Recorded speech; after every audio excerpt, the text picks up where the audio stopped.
Sir, राष्ट्र के अलग अलग खित्तों से, अलग अलग जगहों से अभी हम माननीय रक्षा मंत्री श्री राजनाथ सिंह जी से मिले, जिसमें सूफी संत, इंटेलेक्चुअल, मुसलमानों का एक डेलीगेशन मिला जो बहुत हाई प्रोफाइल था।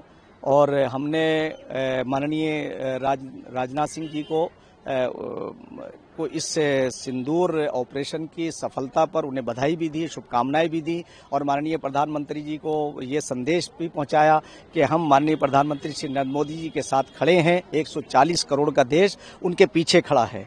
तो हमने इसी से प्रेरणा लेकर के हमारे मन में ये बात आई कि क्यों ना हम एक नई पहल करें और मदरसों में पढ़ने वाले बच्चे, उन्हें हमने उत्तराखंड राज्य के अंदर आधुनिक एजुकेशन से जोड़ा है। जो मॉडर्न बना रहे हैं, उन्हें मॉडर्न एजुकेशन दे रहे हैं। तो एनसीईआरटी हम पढ़ा रहे हैं। माननीय मुख्यमंत्री श्री पुष्कर सिंह धामी जी एक सैनिक पुत्र हैं, उनके नेतृत्व के अंदर हम ये चाहते हैं कि उत्तराखंड राज्य एक ऐसा राज्य है जो आदर्श राज्य की तरफ बढ़ रहा है। वहाँ से हम एक आगाज करें अच्छी चीज़ का कि हम अपने बच्चों को सिंदूर के सफल ऑपरेशन की गाथा को बच्चों को अवगत कराएं, ताकि वो कल इस गाथा को, जब शूरवीरों की गाथा को वो सुनेंगे, तो पाकिस्तान का वो चरित्र जो गैर इंसानी है, गैर अखलाकी है, अधार्मिक है, वो उनके सामने आएगा। इसलिए कि जो 22 अप्रैल को जो हमारे निहत्ते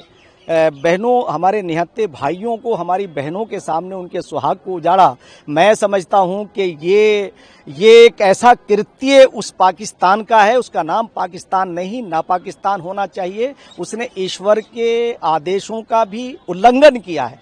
खुदा कहता है, ईश्वर खुदा गॉड के अगर तुमने किसी एक इंसान को फमन कतल नफ्सन बिगैर हक़्क़िन औ फसादिन फिल अर्ज़, तुमने किसी एक इंसान को नाहक कत्ल कर दिया तो ऐसा जैसे सारी इंसानियत को कत्ल कर दिया। और उसने हमारे निहत्ते भाइयों को कत्ल किया। और फिर जो आर्मी चीफ की जिहालत सामने आती है, वो एक कहता है कि हम टू नेशन थ्योरी की बात को आगे बढ़ाता है। हमने 1947 में उसे रिजेक्ट किया था। हम टू नेशन नहीं है। टू नेशन, दो कौमें अलग अलग नहीं है। हिंदू और मुसलमान एक नरो नारी की संतान है। कुरान फिर कहता है, या अय्युहन्नास इन्ना खलकनाकुम मिन ज़करिय्यिन व उन्सा, ऐ लोगों, हमने तुम्हें एक ही नरो नारी से पैदा किया है। इन्हीं उद्देश्यों को सामने रखते हुए हम उत्तराखंड राज्य से ये पहल कर रहे हैं कि अपने मदरसों के अंदर इस शूरवीरों की गाथा को हम उन्हें बताएंगे कि किस तरह से हमारी सेना ने उनके नापाक जगहों पे जाकर के हमने उन्हें नेस्त नाबूद किया है, जहां आतंकवादी पल रहे थे। आज जरूरत है इस चीज की कि हर घर के अंदर हम इन गाथाओं को पहुंचाए। तो हमने इसकी शुरुआत मदरसों से की है। हम उस सिलेबस में उसे शामिल करेंगे। सिलेबस से नहीं, सुबह में जो हमारी असेंबली होती है उसमें भी हम 2-2, 3-3 मिनट का चैप्टर बना करके हम उन्हें अवगत कराएंगे, ताकि राष्ट्र ही सर्वोपरि है। राष्ट्र के सिवा कुछ नहीं है। राष्ट्र अगर नहीं है तो ना धर्म है, ना धर्माचार्य हैं। अगर देश कमजोर होगा तो हम सब कमजोर हैं। इसलिए अपने देश को मजबूत रखना है। एक देश श्रेष्ठ देश। इसलिए माननीय प्रधानमंत्री श्री नरेंद्र मोदी जी सबका साथ, सबका विकास, सबके विश्वास को आगे लेके चल रहे हैं। और 60 साल के अंदर इन विपक्षी दलों ने, खासतौर से कांग्रेस ने, मुसलमानों को मेन स्ट्रीम से जुदा किया, इसीलिए कि ताकि ये वोट बैंक बने रहें। आज मुसलमानों ने तय किया है कि हम विकास की धारा में शामिल होकर के अपने बच्चों का भी विकास करेंगे और अपने भाईचारे को मजबूत करेंगे। और नापाक पाकिस्तान को, उसकी हरकतों के बारे में हम मदरसों के बच्चों से शुरुआत करेंगे कि ये नापाक लोग हैं। इन्होंने कुरान का भी उल्लंघन किया है, ईश्वर का भी उल्लंघन किया है। इन्हें किसी तरह से भी आप इस्लामिक तौर से नहीं मान सकते। ये मैं दावे के साथ बात कर रहा हूँ। ये कब से सिलेबस में जोड़ा जाएगा? ये 2025 और 2025 से हम शुरू कर देंगे इसे। और ये तो हम अभी इस पे एक ऑर्डर निकाल के हम जो है माननीय मुख्यमंत्री पुष्कर सिंह धामी जी, हम उनके नेतृत्व के अंदर हम उन्हें आधुनिक एजुकेशन से जोड़ रहे हैं, मॉडर्न एजुकेशन दे रहे हैं, ताकि ये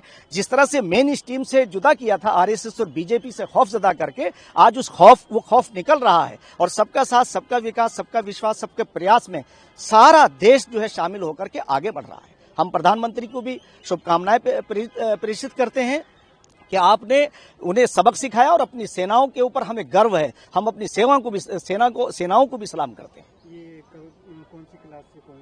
ये हमारी प्राइमरी सेक्शन से लेकर के और सीनियर सेकेंडरी स्कूल तक, जो सीनियर सेकेंडरी होता है, तहतानिया प्राइमरी कहलाता है, और फोकानिया जो है वो जूनियर हाई स्कूल, और सीनियर सेकेंडरी स्कूल कहलाता है आलिया। तो इन सारे बच्चों को हम इस चीजों से अवगत कराएं। एनसीईआरटी हमारे बच्चे पहले ही से पढ़ रहे हैं। हमारे साथ जुड़े रहने के लिए सब्सक्राइब करें देश रोजाना के YouTube चैनल को और नई वीडियो की नोटिफिकेशन पाने के लिए बेल आइकन जरूर दबाएं। अगर आप ये वीडियो फेसबुक या इंस्टाग्राम पर देख रहे हैं तो पेज को लाइक और फॉलो जरूर करें और ज्यादा से ज्यादा शेयर करें।